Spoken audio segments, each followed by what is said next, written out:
Hi guys, Laura here from Hedgehog's Homestead. Yesterday we went over to Rural King and got some supplies for our pig paddock. And so I'm starting to pound some T-posts and I'll show you how we're going to do this and how we're going to make this thing. I'm very excited from top to bottom. Might have to get the mower out here too and take care of these long things of room sage. There's only a few here, as you can see in the background, just some wispies. But I'll show you. We're going to slowly move the pigs over to the area with all the broom sage and slowly working on improving that area. They're going to go out in this area with broom sage first and then move north. I believe that's north on our property. And because we didn't seed this area, and so we really want them to root it up. What they're going to do is hopefully they'll root up the area really good, this ground right here, and then we will seed it. So there's no seeds in this area at all, so there's no grass coming up here. And so we'll just move them from place to place. Actually, there is some seed through here. But you can tell that the grass has kind of died off in the cold, so hopefully that will come back. You can see right there, that line. That's where seed went in.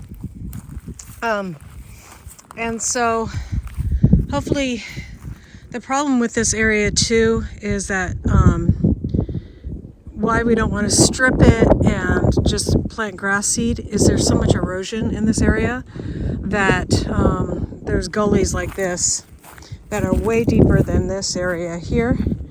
And so we need to identify those and let the pigs move stuff around, get some good seed in there so that we have grass coming up so we're not losing or getting any more eruption, because where there is no grass, you can see in here, we have bad erosion problems on the property. So that's why we're getting to work. Not only is pigs a good resource for us for food, they're going to help us build our pastures too. So let's get to it. The ground over here is nice and soft. We have been waiting until a rain came through, and it rained 5 inches in the last couple weeks. So the ground is nice and soft, so I can get these T-posts in by myself without any extra help.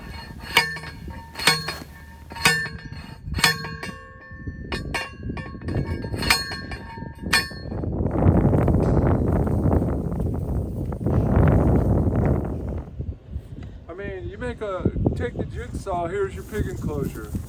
Yeah. Turn it, just take my jigsaw, go here, pigs. Yeah. And get it out of it. Okay. Yeah.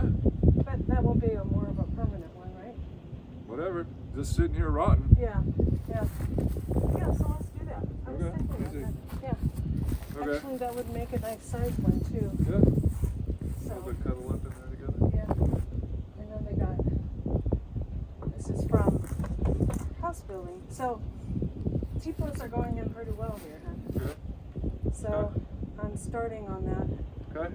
And so I was thinking that brick, I was going to go get a square, but I think that brick would help me kind of keep things a little bit square, like running the, Yeah. so, but maybe I should just lay out the T-posts, or the T-posts, the fence, Yeah. in a square. Well, yeah, do this one first. That looks pretty square relative to Right. here. But I'm thinking if I lay them out, Just hold on. then I know they're touching each other. Hold on. Okay. I understand what you're saying, but to get it square, take this one now, take your T-post and put it in there. Yeah. Go ahead and then put this panel up, and then you work on this panel. Yeah. And then you could put a right angle on it. You can get the big square, Yeah. and you know it's roughly square. Yeah. It doesn't have to be perfect, Right. but the big square, once you put this panel on right here, to decide where it goes, just get the big framing square, get the framing square, and then you can just see it's basically square. Yeah. It doesn't have to be perfect. Because but- I'm thinking the better, more square it is, the better that the gate will work. Yeah. You know. So, but I would drive your post, get this wall set up, then do this one, Okay. And then you get your square off this one, and then you do this wall, because then you're mated to it. Yeah. I know what you're saying about laying them down, but you don't really need to do that. Right. Then you do your next one, and just repeat the process, and I'll got to go back to work. Okay. So I think probably when I get to the door part, that's where I'll need your help. Okay. So. Okay. All right. See you later. Love you. Love you too. All right. Back to work.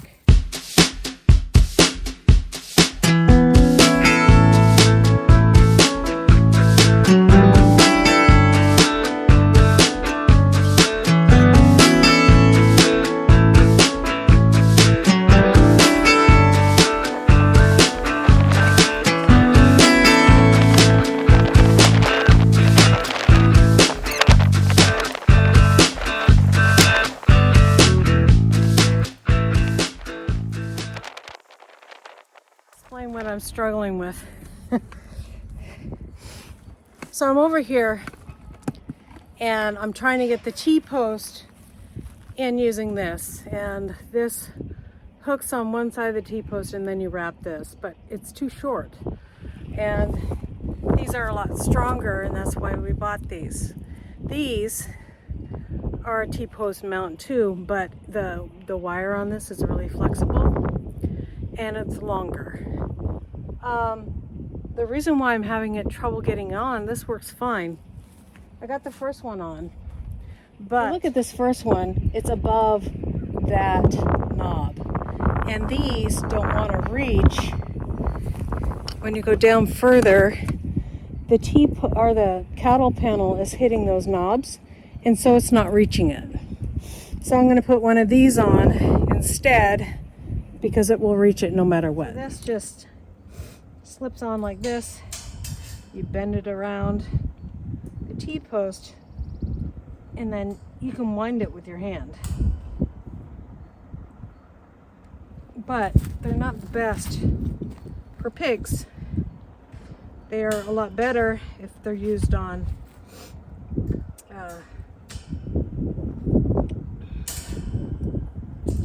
let's just say lighter, not as strong livestock. They're great for hanging a cattle panel for like for your garden, but not for this application. So since it's all hitting there, right there, I'm gonna go ahead and put another one. Okay, so that's done.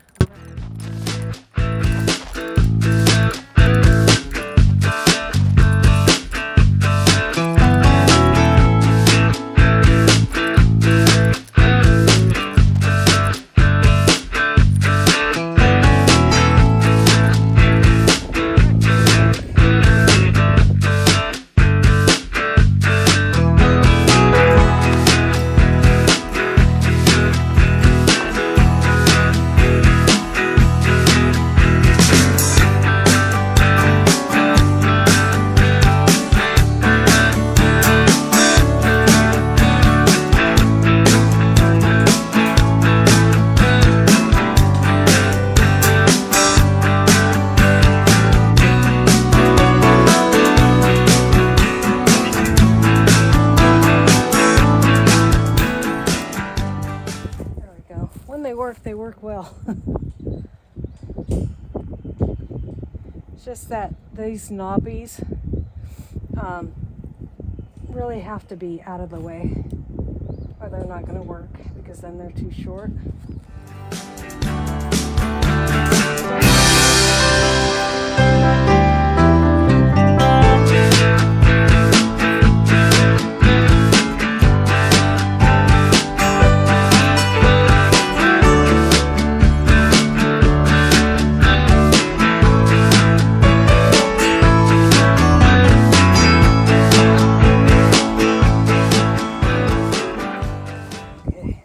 Strong on there.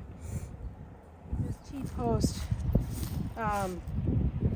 long enough, and long enough, I mean, didn't put it in the right spot, so I'm just gonna have to put another T-post like right here, and this will be maybe where our Energizer sits on. So as I tried to take this T-post out, it started bending on me, so I'm not going to try that.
My cattle panel so I don't make this mistake again, where the T-post wasn't in the right spot.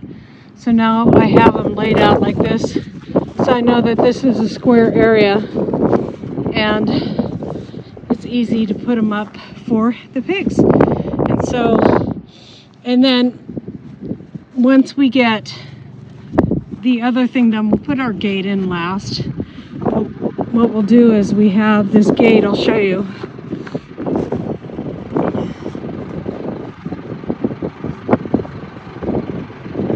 Over here that we'll be putting up on the outside of this, or connected to here, and then we'll cut the cattle panel space where that gate's gonna go, and that cattle panel piece will be connected to that gate so that they can't go through there if we have really small piglings. So, because this might be later on where we put a mama sow, or mama pig, and then we're going to cut a hole in this. This is just something we had around the property. It had a bunch of black widows on top, and we are going to use it now for a pig house inside here. It will just be used as a permanent pig house. So we'll just cut a hole in there. They can go in there, they can sleep, I can put hay in there, they can stay dry.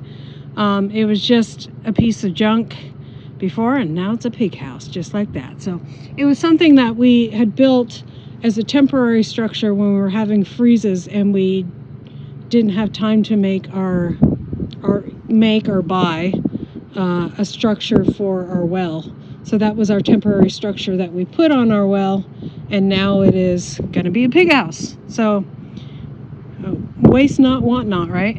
So there we go. So that will be our pig house, and then we'll put our waterer next to the fencing and stuff like that, and it will work out great. So excited about that, and I'll get these cattle panels up now that I have that in there. Chris came over and helped me put that in there. I'm doing what I can. He's working on his truck. So that's what we do here is I do what I can, and then he comes along and helps me when I need it, or if it's something he has the time to work with me on one-on-one, then we do that. So it's just the way it is around here.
There's our first one, straight down like that.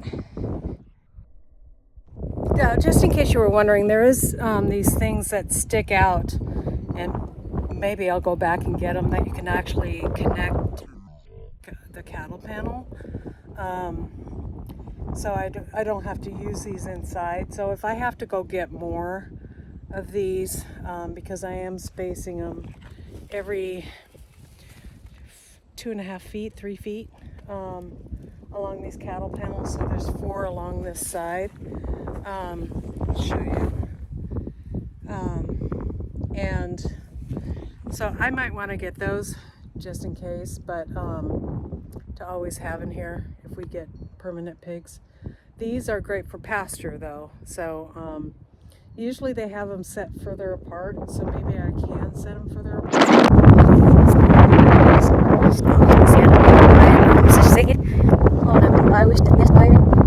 Okay, there we go, guys. I have it 3 for each hog panel. As long as the wire is nice and taut, it should be fine. We have our charger already, so I'm going to put it out here and put it on the pole and start charging it. We should get our other, I need some wires that go with the charger, so we'll get those in a little while and get this all going. So we're excited. Still haven't found pigs yet, but sorry about the wind, guys. Just the way it is here on Hedgehog's Homestead. I want to know, I live on a ridge, and there's that beautiful homestead called Ridge Life. Nice people, nice guy. Really like him. Does he get this kind of wind on his ridge? Does he actually live on a ridge? Or is that just the name of his area, or just the name of his homestead? So anyways, just a question there. We'll see you guys next time. I'm going to wrap this video up, and I'll show you what, I'll make another video what we're going to do next. And get those chargers and the line run, and I'll show you how to do that. I've never seen anybody do it, so I'm going to do a lot of research to make sure I do it right. Research the company where we got the charger, and maybe they have a video out there about how to connect the charger. I got all the stuff for it, well, except for one last piece. I'm waiting on the clamps that go onto the wires. So we'll see where those are and get it going. All right, we'll see you guys next time here on Hedgehog's Homestead. God bless. Bye.